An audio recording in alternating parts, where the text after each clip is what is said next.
스무스입니다. 오늘 하루 잘 보내셨나요? 지금 이제 9시 반이 넘었는데 하루 일과들 다 정리하시고 이제 집에서 쉬실 시간이네요.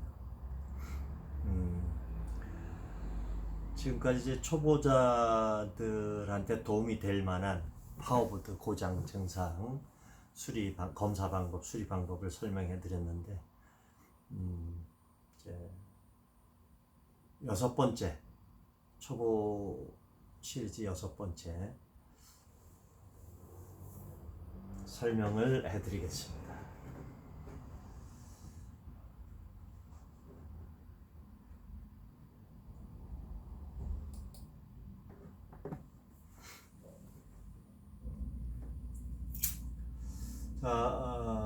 이것도 제 전원부입니다. 파워 고장은 전원부죠. 파워 고장은 전원부. 지금 트랜스 하나짜리는 뭐 다 전원부입니다. 트랜스가 만약 3개다 그러면 만약에 대형 사무기기 파워보드나 그 다음에 TV 파워나 이런 출력이 큰 파워보드들은 트랜스가 3개짜리가 많은데, 이런 경우에 트랜스 3개짜리 같으면은 전원부 아닌 경우도 많죠. 왜냐면 트랜스가 3개짜리이기 때문에 스탠바이 전압만 나오고 있다는 건 전원부는 아니거든요. 이제 메인 전압이 안 나오는 불량 증상들이 많이 나오죠. 근데 트랜스 하나짜리는 고장 증상이 99.99% 한 가지밖에 없어요. 그냥 전원부죠. 전원부. 2차 측으로 출력이 안 나온다는 뜻이죠. 2차 측으로 아무것도 안 나온다. 이게 전원부인데, 거기엔 뭐 휴지가 끊어져서 안 나오는 것들도 있고, 휴지가 안 끊어졌는데도 출력이 안 나오는 것들도 많죠. 그래서 이제 6번째는 전원부인데 같은 전원부 증상인데, 자, 검사를 해보니까 1차 측 펄 캐패시터 플러스 단자 리드에 부식이 발생하고 있어요. 이건 어떤 부식이냐면, 캐패시터에서 나타나는 부식은 전해액이 누설되는 겁니다. 전해액이 누설돼 가지고 부식이 진행되는 거죠. 그건 나중에 이제 끊어지는데, 자, 휴지가 단선됐어요. 이거는 결정적인 거는 모스펫 FET의 쇼트입니다. 드레인과 소스가 붙었다는 뜻이죠. 그래서 휴지가 단선됩니다. 거기다 이제 그 과정에서 PWM 컨트롤러도 데미지를 받아가지고 쇼트가 발생을 했어요.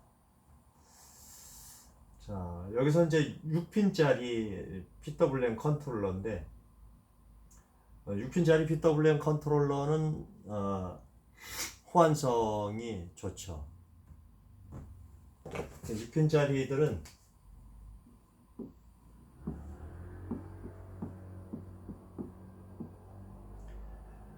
5번 단자가 VCC입니다. 6번이 게이트 아웃. 이렇게 게이트 아웃이라고 되어 있는 경우도 있고, 뭐 게이트 이렇게 표시되는 경우도 있어요. 둘 중에 하나로 표시되어 있으면 이건 출력 단자다. 여기서 펄스가 나온다. 펄스가 나와야 된다. 안 나오면 여러분들이 배워서 나오도록 해야죠. 발진되도록.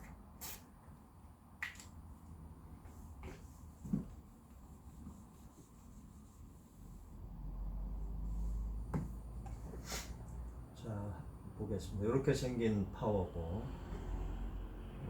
여기 보시면 트랜스와 포토커플러를 중심해서 기준으로 해서 이렇게 2분의 1로 나눠져 있죠. DC 1차, DC 2차.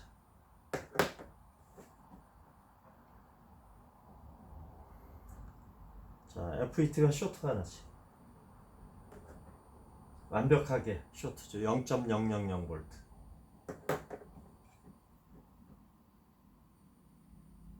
자, 휴지가 끊어지는 거는 FET 첫 번째 원인이죠. 두 번째, 게이트 드라이버 라인의 시범 저항이 파손됐어요. 여기 보시면 100이죠. 00 시범자예요. 이게 파손됐다. 게이트 드라이버 라인 말로보다는 회로로 간략하게 이제 표시해서 설명드리도록 하겠습니다. 뭐 파워 1차 측의 회로는 간단해서 기본적으로 항상 트랜스 기준이죠. 트랜스 먼저 그려야 됩니다. 항상 그래서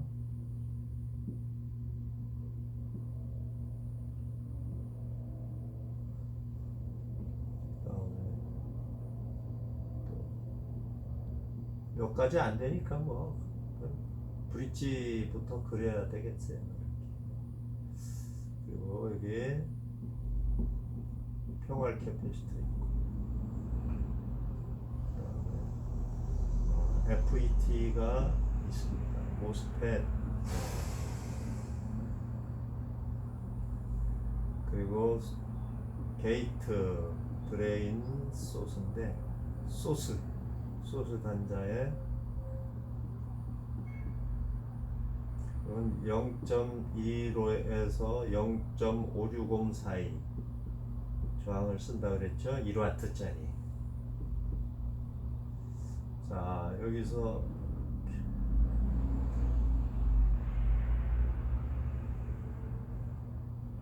(311V) DC 311V.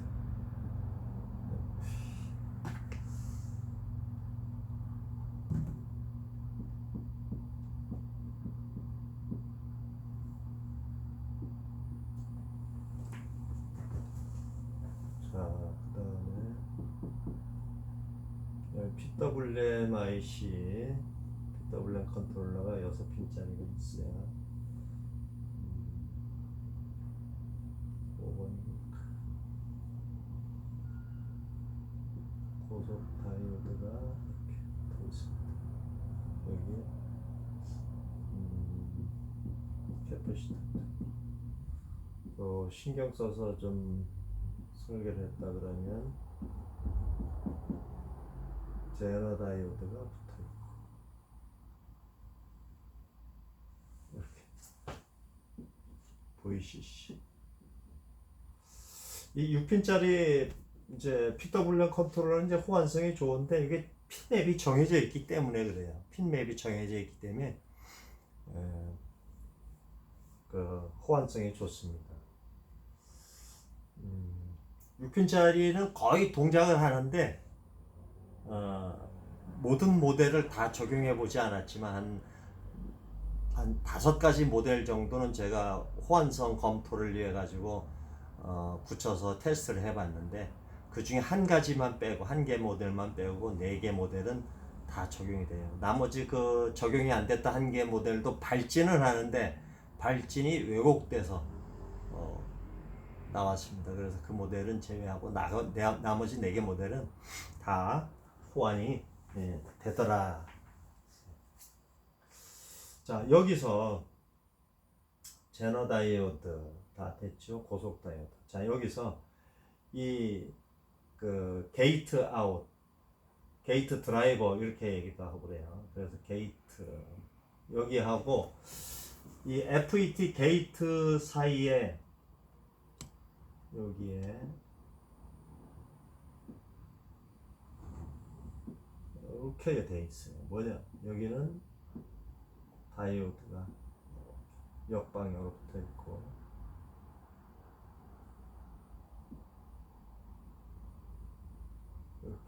여기 달려 있는, 여긴 R, 여기는 D. 요게 바로 이 저항입니다. 여기에는 게이트 저항에는 10에서부터 33옴 사이의 저항을 적용해요.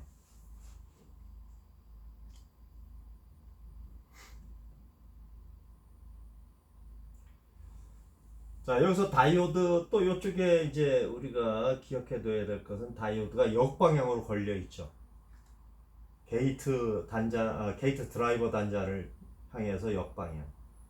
게이트 쪽에 플러스 단자 이렇게 붙어 있어요. 이건 펄스가 들어가서 펄스가 인가돼 가지고 게이트에 발진하기 그러니까 스위칭하기 시작하면 고속 스위칭을 하거든요. 왜? 이 펄스 자체가 이 게이트 단자에서 출력된 게이트 드라이버 펄스가 고속으로 고주파거든요. 주파수가 아주 높아요. 그래서 예민해집니다. 이때 스위칭 고속으로 스위칭한다는 건 온과 오프를 반복한다는 뜻이거든요. 온 오프를 고속으로 반복하면은 이 FET가 아주 예민해져요. 그래서 그것을 어느 정도 조절해 주기 위해서 다이오드를 반대로 이렇게 역방향으로 걸어 놓았습니다. 그래서 여기서 보면 요거 R이라고 되어 있죠. 요렇게. 그러니까 다이오드랑 평행하게, 즉 그 병렬로 걸려 있는 저항이 바로 요 놈인데 이렇게 터져 나갔죠. 이건 지금 확대해서 이거 확대 이 현재 상태 크기로 보면 이게 USB 스코프로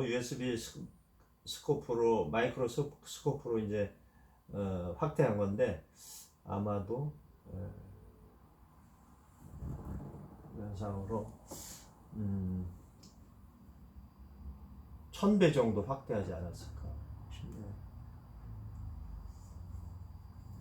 그래서 여기 가운데가 뭐 분화구처럼 이렇게 패여 나갔습니다.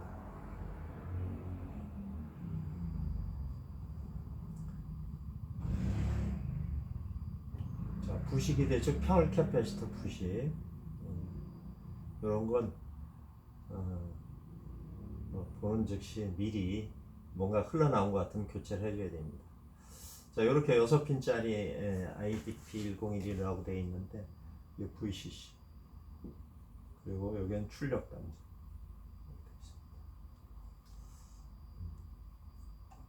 1번은 그라운드. 그래서 63C10으로 교체를 했습니다.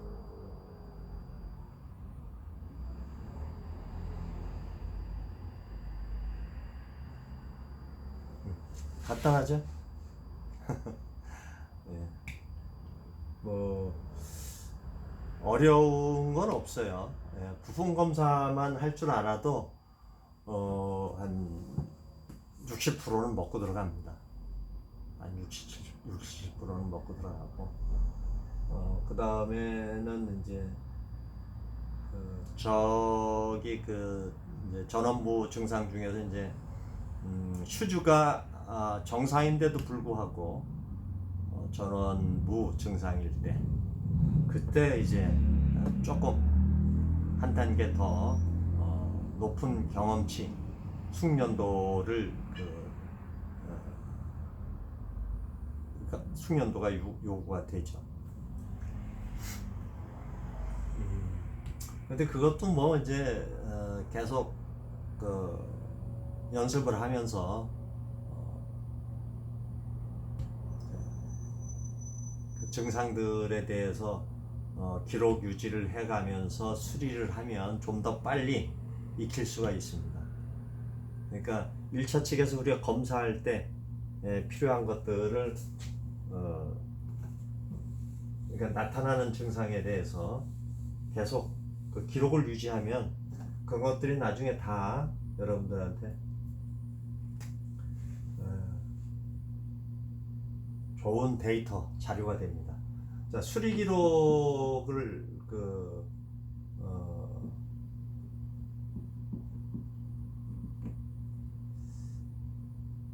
작성할 때 메모장에다가 만들어서 예를 들어서 이런 거죠.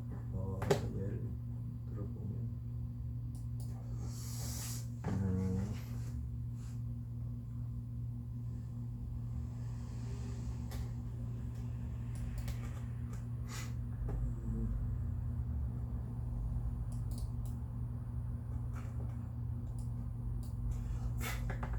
저 같으면 이제 수리를 할 때 이렇게 사진을 뭐 수십 장을 찍어요. 필요하면은 뭐 대여섯 장부터 수십 장을 찍는데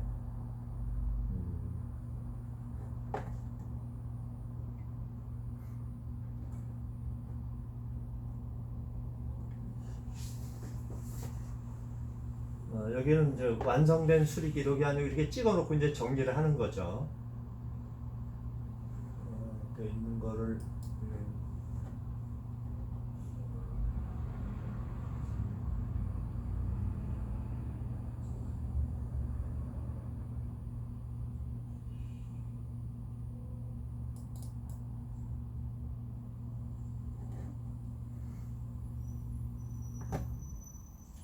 여기 네, 수리 기록을 다른 컴퓨터로 옮겨놔가지고 이것도 여기다가 이제 어떻게 하냐면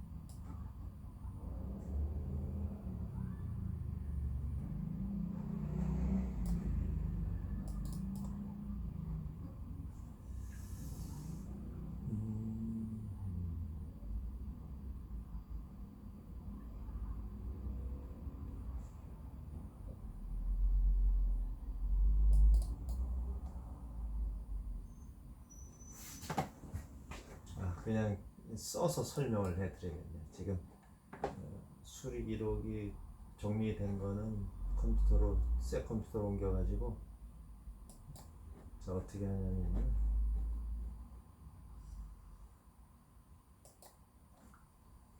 자 모델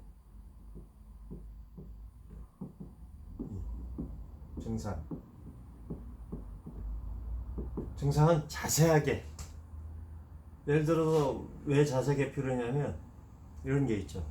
화면부 그러니까 이게 OSD LED에 불이 들어오면 뭐 적색이든 이제 예를 들어서 파란색 일 때 화면이 안 뜬다고 할 수가 있죠. 그죠? 화면은 안 들어. 근데 이렇게 되겠네요. 증상 화면부가 되려면 OSD LED는 부팅이 돼야 됩니다. 청색으로, 빨간색에서 청색으로. 또는 삼성 같으면은 이제 예전에 적색에서 깜빡깜빡 적색이 한 5초 정도 깜빡거리다가 없어지죠. 이게 부팅입니다. 부팅된 상태. 그 다음에 LG 같으면 보통 적색에서 깜빡깜빡 하다가 청색, 녹색으로 넘어가든지 뭐 청색으로 넘어가든지 이런 식이죠. 부팅이. 그 부팅된 상태, OSD LED 기준으로 그 상태에서 화면이 안 뜰 때. 그때는 이제 TV 같으면 이렇게 두들겨 봐야 되는 이렇게. 그러면 표시가 나죠. 반응이 있어요. 백라이트 반응. 그러니까 까만데 화면 무니까 까맣죠. 그때 똑똑 두드려 보면 속에서 까만 화면인데 뒤에서 똑똑 두드릴 때 빛이 반짝반짝 반응을 합니다. 이제 그런 거를 자세히 기록하라 이런 얘기죠. 그래야지 데이터가 쌓여서 모입니다. 증상마다 줄기가 달리는 거죠. 고장에서부터 무슨 고장 이런 게 증상에 따라서 데이터가 모여요. 그게 여러분들의 진정한 이제 지적 재산의 시작이 되는 거죠. 자, 그래서 증상은 자세하게 다시 말해서 또 있어요. 다시 많죠. 자세하게 해야 될 일은. 그래서 화면에 뭐 줄이 간다든 수평으로 줄이 간다든가 아니면 이 줄이 가는 게 고정이 되어 있다든가 아니면 움직인다든가 변화가 있다든가 또 수직도 마찬가지입니다. 수직 라인이 고정됐다. 이런 건 패널 증상이겠지만 수직으로 라인이 쭉 가는데 움직여. 이런 거. 또 뭐 화면은 나오는데 뭐 어둡다 아니면 뭐 뿌옇다 안개가 낀 것 같이 보인다 등등 많죠. 이런 걸 자세하게 표현해야 된다. 세 번째 이제 검사하는 거죠. 검사, 내가 한 행적을 여기다 자세히 기록을 해야 돼요. 검사.